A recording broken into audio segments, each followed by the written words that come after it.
Hello everyone. आज का topic है इंटीग्रल, जिसे हम हिंदी में समाकलन कहते हैं। पिछले चैप्टर में हम लोग अवकलन के बारे में पढ़ चुके हैं। उसमें हम लोग सीखे कि किसी फलन का हम अवकलन अवकलन कैसे करते हैं, किसी अवकलन का प्रयोग कहाँ कहाँ होता है, ये सब हम लोग कर चुके हैं। अब हम लोग सीखेंगे कि किसी फलन का इंटीग्रेशन कैसे होता है, समाकलन और अवकलन के बीच क्या संबंध है और समाकलन क्या है। आज इसके बारे में हम लोग देखें। तो शुरू करते हैं, समाकलन क्या है। समाकलन, जिसे अंग्रेजी में इंटीग्रल कहते हैं। तो समाकलन कहते किसे हैं, पहले ये जाने। तो समाकलन हम लोग पीछे डेरिवेटिव पढ़ चुके हैं, यानी डिफरेंशिएशन पढ़ चुके हैं। तो डिफरेंशिएशन का उल्टा कहिए, यानी डिफरेंशिएशन का व्युत्क्रम समाकलन होता है, यानी डिफरेंशिएशन का उल्टा इंटीग्रेशन होता है। इसे समझने के लिए लिखते हैं, समाकलन अवकलज का व्युत्क्रम है, अवकलज का व्युत्क्रम है। और ये अवकलज का व्युत्क्रम, यानी इसको हम लोग कहते हैं प्रति अवकलज, प्रति अवकलज या समाकलन। प्रति अवकलज कहे या समाकलन, यानी समाकलन अवकलज का व्युत्क्रम है, तो इसको हम लोग प्रति अवकलज कहते हैं या समाकलन कहते हैं। अब समाकलन को सूचित कैसे करते हैं, तो हम लोग देख लें। ये इस टाइप का जो चिन्ह होता है, ये चिन्ह इस से ये थोड़ा बड़ा लंबा करके लेते हैं, तो इस चिन्ह को हम लोग कहते हैं ये हमारा समाकलन का चिन्ह है, समाकलन का चिन्ह। तो अब देखते हैं कि समाकलन अवकलज का व्युत्क्रम कैसे है। तो हम एक लेते हैं डी ऑफ साइन एक्स, पीछे हम लोग पढ़ चुके हैं। D of sine x by D x, ये होता है कॉस एक्स। तो ये साइन एक्स जो है, साइन एक्स का अवकलज कॉस एक्स हुआ, और कॉस एक्स का प्रति अवकलज ये साइन एक्स होगा। समझने के लिए यहां लिखते हैं कि साइन एक्स का अवकलज कॉस एक्स, और ये कॉस एक्स है, कॉस एक्स का अवकलज ये हमारा साइन एक्स हो जाएगा। यानी यहां लिखेंगे कॉस एक्स का अवकलज, अवकलज नहीं प्रति अवकलज साइन एक्स। तो डिफरेंशिएशन अगर अच्छे से क्लियर है और डिफरेंशिएशन का फार्मूला सब अगर याद है, तो इंटीग्रेशन पढ़ने में कहीं कोई परेशानी नहीं होगा। इसलिए डिफरेंशिएशन और डिफरेंशिएशन के फार्मूला को अच्छी तरह से समझ लें और स्मरण रखें। अब समाकलन जो अभी हम लोग पढ़ने जा रहे हैं, इसके बारे में जाने कि समाकलन जो है दो प्रकार का हम लोग पढ़ेंगे। एक निश्चित और दूसरा अनिश्चित, यानी एक निश्चित समाकलन और दूसरा अनिश्चित समाकलन, अनिश्चित समाकलन। तो अभी जो हम लोग पढ़ेंगे, अभी जो हमारा एक्सरसाइज यानी चैप्टर 7 जो है वह अनिश्चित समाकलन का है। तो अभी हम लोग अनिश्चित समाकलन के बारे में पढ़ेंगे। अब किसी फंक्शन का इंटीग्रेशन जो निकालते हैं वो कैसे है, जैसे integration of F x d x. तो अभी हम लोग जो dy बाई डी एक्स लिखते थे, dy बाई डी एक्स, तो इसमें क्या होता था, ये y का डिफरेंशिएशन x के सापेक्ष, यानी differentiating with respect to x जो पीछे पढ़े, वही y का डिफरेंशिएशन x के सापेक्ष था। और यहाँ एफ एक्स डी एक्स जो लिखे, तो यह जो है x के सापेक्ष f का समाकलन है, x के सापेक्ष f का समाकलन। तो यहाँ अनिश्चित समाकलन है। आज चूंकि हम यहाँ अनिश्चित समाकलन कर रहे हैं, इसलिए अनिश्चित करेंगे। और इसको अगर मान लेते हैं कि integration of F x d x, इसका अगर इंटीग्रेशन कैपिटल एफ एक्स ये माना हुआ है, ऐसा ये जो हम लिख रहे हैं मान लेते हैं कि इसका इंटीग्रेशन ये है, तो ये लिखें और इसके साथ हम c जरूर कांस्टेंट लगाएंगे। इसलिए कि इसको अभी बताएं कि उसका डिफरेंशिएशन का उल्टा इंटीग्रेशन, तो इसको अगर हम इंटीग्रेट करते हैं तो इसका इंटीग्रेशन ये आ जाएगा और इसका डिफरेंशिएशन ये आ जाएगा, और ये c हमारा कांस्टेंट है, तो कांस्टेंट का डिफरेंशिएशन 0 हो जाएगा। इसलिए इंटीग्रेशन जब भी इंटीग्रेट करेंगे किसी फंक्शन को, तो उसके परिणाम में हम c जरूर जोड़ेंगे। दूसरा मान लेते हैं कि dy बाई डी एक्स, ये बराबर एफ एक्स है, तो अगर यहां से y निकालते हैं तो ये y निकालते हैं तो ये हमारा ये dy डी एक्स जो है चूंकि उल्टा होके आता है, अभी बता रहे हैं, तो इसको हम ऐसे लिखते हैं integration of F x d x. तो ये हमारा इंटीग्रेशन है। अब पीछे हम लोग डेरिवेटिव पढ़े, तो उसका फॉर्मूला हम लोग एक बार एक नजर में देख लें और कैसे अवकलज को प्रति अवकलज के रूप में लिखते हैं, यानी कैसे अवकलज को हम समाकलन के रूप में लिखते हैं, तो उसको एक नजर देख लें। यहां लिखते हैं अवकलज और यहां प्रति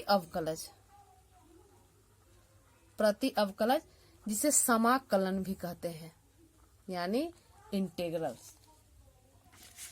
तो हम जानते हैं कि D of x by D x यानी एक्स का डिफ्रेंसिएशन 1 होता है, और डी एक्स को इंटीग्रेट करेंगे तो ये हमारा एक्स प्लस सी आएगा, यानी ये जो आया इसको डिफ्रेंशिएट करेंगे तो हमारा ये डी एक्स का 1 और सी हमारा 0 हो जाएगा, यानी यह रिजल्ट आ गया। दूसरा चलते हैं d of x to the power n plus 1 by D x, इसके बाई n प्लस 1, तो ये हमारा रिजल्ट जो है x to the power n होगा, और इसको इंटीग्रेशन के फॉर्म में लिखेंगे x to the power n d x is equal to x to the power n plus 1 by n plus 1 plus C. इसको समझ लेते हैं। जैसे ये हमारा है, इसको अगर डिफ्रेंशिएट इस पार्ट को अगर हम डिफ्रेंशिएट करें इस पार्ट को, तो डिफ्रेंशिएट करेंगे तो ये पावर आ जाएगा यहाँ गुना में, यानी n प्लस 1 और यहाँ पावर n बन जाएगा, तो n प्लस 1 होगा, और ये n प्लस 1 हमारा है पहले से, तो n प्लस 1 से n प्लस 1 कैंसिल हो जाएगा, यानी हमारा इसको अगर डिफ्रेंशिएट करेंगे तो ये x to the power n आ जाएगा, और c का डिफ्रेंशिएशन 0, इसलिए प्रत्येक इंटीग्रेशन में हम लोग c जरूर जोड़ेंगे। तीसरा चलते हैं, हम जानते हैं d of sine x by D x, ये होता है कॉस एक्स, और इसको इंटीग्रेशन ऑफ जस्ट उल्टा integration of cos x d x, तो ये हमारा हो जाएगा साइन एक्स, और कांस्टेंट जरूर जोड़ेंगे। चौथा D of minus cos x, चूंकि कॉस एक्स का डिफरेंशिएशन माइनस साइन एक्स होता है, तो हम यहाँ माइनस ले लिए, इसलिए यहाँ हो जाएगा प्लस साइन एक्स, और इसका फिर यहाँ डिफरेंशिएशन साइन एक्स हो गया, और इसका फिर इंटीग्रेशन साइन एक्स का इंटीग्रेशन कर रहे हैं, तो ये हमारा हो जाएगा माइनस कॉस एक्स प्लस सी। पांचवा चलते हैं d of ten x by D x, तो ये हम जानते हैं ये होता है सेक स्क्वायर एक्स डिफरेंशिएशन। ये सारा डिफरेंशिएशन हम लोग पहले कर चुके हैं, चूंकि इंटीग्रेशन शुरू कर रहे हैं तो इसके पहले ये जानना बहुत जरूरी है, इसलिए आप लोग इसे समझकर याद रखें। Integration of sec square x d x, यानी टेन एक्स का सेक स्क्वायर एक्स, और sec square x d x का हो जाएगा टेन एक्स। हम लोग क्या देख रहे हैं, सब में वही, इसको इंटीग्रेट कर रहे हैं तो ये आ जा रहा है, और इसको डिफरेंशिएट कर रहे हैं तो ये आ जा रहा है, यानी इसका टेन एक्स का डिफरेंशिएशन सेक स्क्वायर एक्स, और सेक स्क्वायर एक्स का इंटीग्रेशन टेन एक्स, लेकिन इसमें एक सी कांस्टेंट जोड़ते हैं, इसलिए कि उसका डिफरेंशिएशन हमारा 0 हो जाता है, तो यह जोड़ा जाता है। अब हम कॉटेक्स डी ऑफ, तो चूंकि कॉटेक्स का डिफरेंशिएशन माइनस में आ जाता है, माइनस कॉसेक स्क्वायर एक्स, इसलिए यहाँ हम माइनस कॉटेक्स ले लेंगे, D of minus cortex by D x, तो ये हमारा माइनस चूंकि पहले ले लिए हैं, ये हो जाएगा कॉसेक स्क्वायर एक्स, और integration of cosec square x d x, तो ये हमारा हो जाएगा माइनस कॉट एक्स प्लस सी। सातवां डी ऑफ सेक एक्स, सारा पीछे का फॉर्मूला है, इसलिए कहीं पढ़ने में कोई परेशानी नहीं होगी, थोड़ा सा ध्यान देने की जरूरत है। डी ऑफ सेक एक्स का हो जाएगा सेक एक्स टेन एक्स, और फिर हम इंटीग्रेशन में ये लिखेंगे sec x tan x d x, तो इसका हो जाएगा सेक एक्स प्लस सी जरूर रहेगा, प्लस सी हर जगह रहेगा। ये 6 7 8वां डी ऑफ, अब चूंकि कॉसेक एक्स के डिफरेंशिएशन में माइनस आता है, इसलिए पहले माइनस ले लें, minus cosec x by D x, तो ये हो जाता है cosec x cot x, cosec x cot x. और इसका डिफरेंशिएशन करते हैं, इंटीग्रेशन, डिफरेंशिएशन नहीं इंटीग्रेशन, यानी कॉसेक एक्स कॉट एक्स का इंटीग्रेशन करते हैं तो ये हमारा माइनस कॉसेक एक्स आ जाएगा, minus cosec x plus c. अब इनवर्स में चलते हैं, इनवर्स में हम लोग पीछे पढ़ चुके हैं, इसलिए यहां थोड़ा सा ध्यान देने की जरूरत है। D of sine inverse, d of sine inverse x by D x, ये होता है 1/√1 माइनस एक्स स्क्वायर, ये याद ही होगा आप लोग को। अब इसको इंटीग्रेट करेंगे, यानी integration of dx by 1 minus x square, तो इसको हम direct sine inverse x plus C लिख सकते हैं। 10वां हो जाएगा डी ऑफ कॉस इनवर्स का लिखेंगे तो माइनस में ले लेंगे, क्योंकि इसका रिजल्ट माइनस में आता है तो पहले माइनस ले लेंगे, D of cos inverse x by D x. तो ये हमारा हो जाएगा, ये भी हमारा 1/1 माइनस एक्स स्क्वायर, और इसको इंटीग्रेट करेंगे √1 माइनस एक्स स्क्वायर, तो ये हमारा हो जाएगा minus cos inverse x plus C. अगला चलते हैं, d of tan inverse x, d of tan inverse x by D x, ये होता है 1/1 प्लस एक्स स्क्वायर, और इसको इंटीग्रेट करेंगे यानी d x by 1 plus x square, तो ये हमारा हो जाएगा टेन इनवर्स एक्स प्लस सी।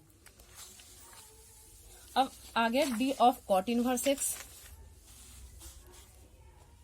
ये 12वां, डी ऑफ कॉट का इनवर्स जो है माइनस में आता है, इसलिए पहले इसको हम माइनस में ले लेते हैं, d of minus cot inverse x by D x, तो ये हो जाता है 1 प्लस, चूंकि माइनस ले लिए पहले इसलिए यहाँ माइनस नहीं होगा, और integration of d x by 1 plus x square, ये बराबर minus cot inverse x plus c. D of sec inverse, d of sec inverse x by D x, ये होता है 1/x into x square minus 1, और इसका integration करेंगे यानी integration of d x by x into x square minus 1, तो ये हो जाएगा sec inverse plus c, sec inverse x plus C.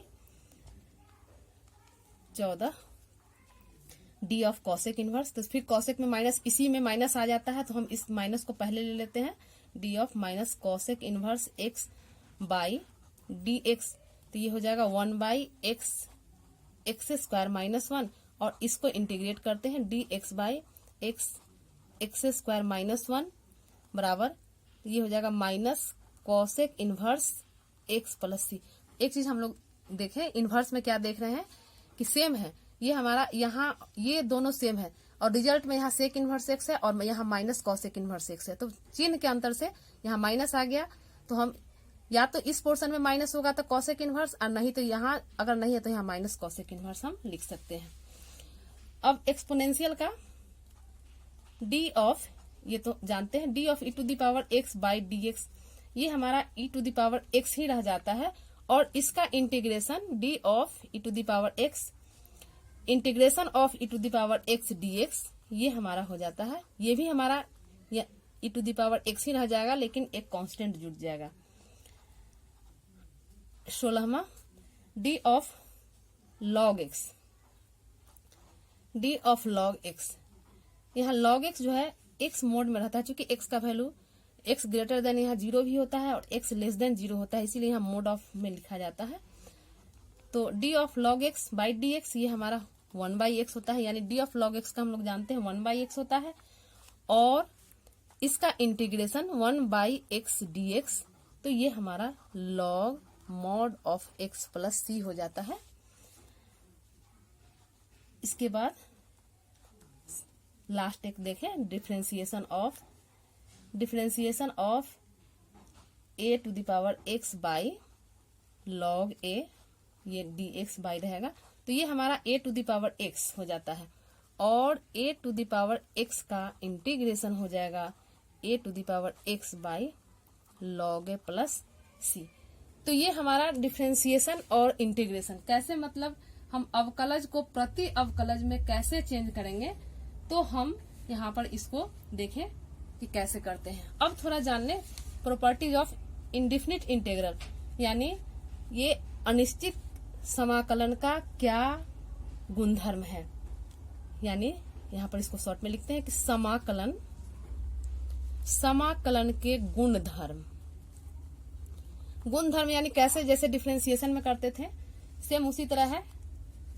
तो इसमें पहला जान लें कि अगर D by D x into integration of F x और डी एक्स, यानी इंटीग्रेशन के साथ अगर डी बाई डी एक्स लगा हुआ है तो ये हमारा सिर्फ एफ एक्स रह जाएगा, यानी फंक्शन हमारा ज्यों का त्यों रह जाएगा।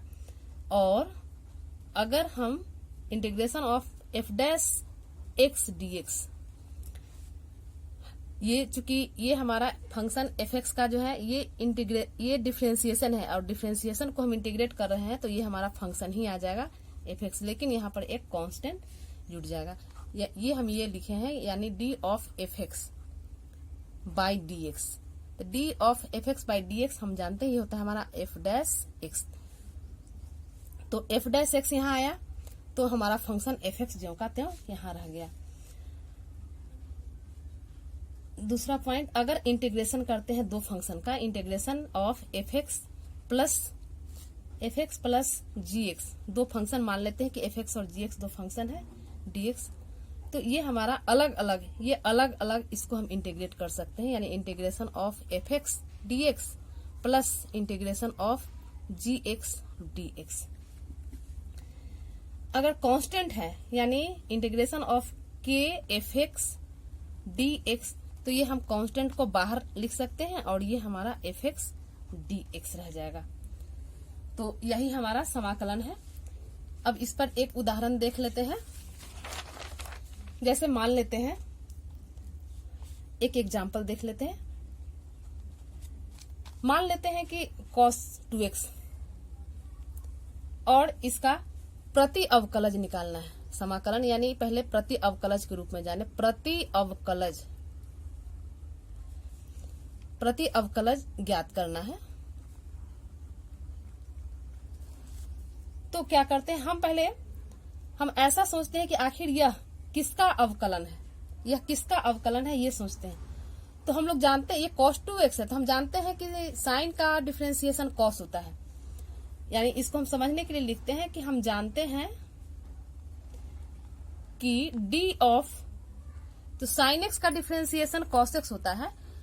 तो यहाँ 2x है, तो यहाँ हम अगर साइन 2x ले लेंगे तो cos 2x हमें प्राप्त हो जाएगा, यानी इसको डिफरेंशिएट करेंगे तो ये हमारा cos 2x और x है तो 2x है तो यहाँ पर 2 आ जाएगा, यानी ये हम यहाँ से cos 2x निकालते हैं, इम्प्लाइज करते हैं कि cos 2x, तो ये दो इसके बटा में, यानी यहाँ ऐसे लिख सकते हैं 1/2 d of sine 2x by dx, यानी इसको हम ऐसे लिख सकते हैं d by D x 1/2 into sine 2x, यानी इतना को हम डिफरेंशिएट करेंगे तो हमको cos 2x आ जाएगा।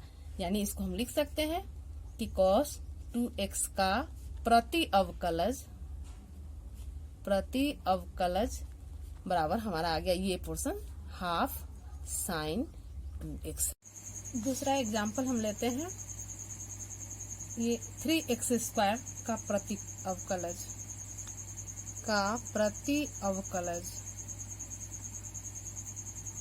तो ये कैसे निकालेंगे, तो पहले हम सोचेंगे कि ये 3x² किस फंक्शन का डिफरेंशिएशन 3x² होगा। तो यह देखने से क्लियर है कि यह d ऑफ x³ का डिफरेंशिएशन होगा, यानी d of x³ by dx, ये बराबर हमारा होगा 3x²। यानी इसको हम कह सकते हैं कि 3x² का प्रति अवकलज ये बराबर x³ है। तो ये हमारा हो गया दूसरा एग्जाम्पल। एक तीसरा एग्जाम्पल ले लेते हैं, 1/x का प्रति अवकलज।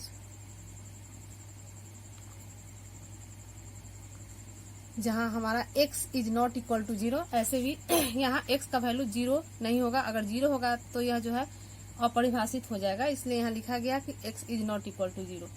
तो 1/x हम लोग जानते हैं कि यह जो है log x का डिफरेंशिएशन है, यानी d of log x by dx, ये हमारा 1/x होगा, x है तो ये हमारा x ग्रेटर देन 0 होगा।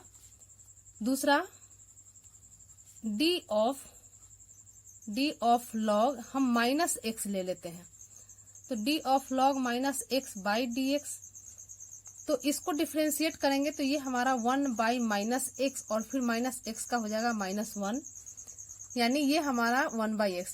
यहाँ हम क्या देख रहे हैं कि log x का डिफ्रेंशिएशन करते हैं तो वह भी हमारा 1/x और log माइनस x का डिफ्रेंशिएशन कर रहे हैं, तो इसका भी डिफ्रेंशिएशन 1/x ही आ रहा है। यहाँ x लेस देन हमारा 0 है, तो हम कह सकते हैं कि d of log x by dx या d of log minus x by dx, ये हमारा 1/x होगा। Therefore d of dx log, ये चूंकि log x और log माइनस x में भी हमारा सेम रिजल्ट आ रहा है, इसीलिए x को हम मॉड में लिखते हैं, यानी दोनों के लिए हो गया, ये हमारा 1/x। तो यही हम पीछे जो हम सूत्र में लिखे हैं, इसीलिए log के साथ हम मॉड x लिखे। तो ये आज हमारा इंटीग्रल का बेसिक कंसेप्ट है। मेरा अगला एक्सरसाइज यानी 7.1 एक्सरसाइज इसी पर आधारित है, इसलिए इसे आप लोग अच्छे से पढ़ लें। धन्यवाद।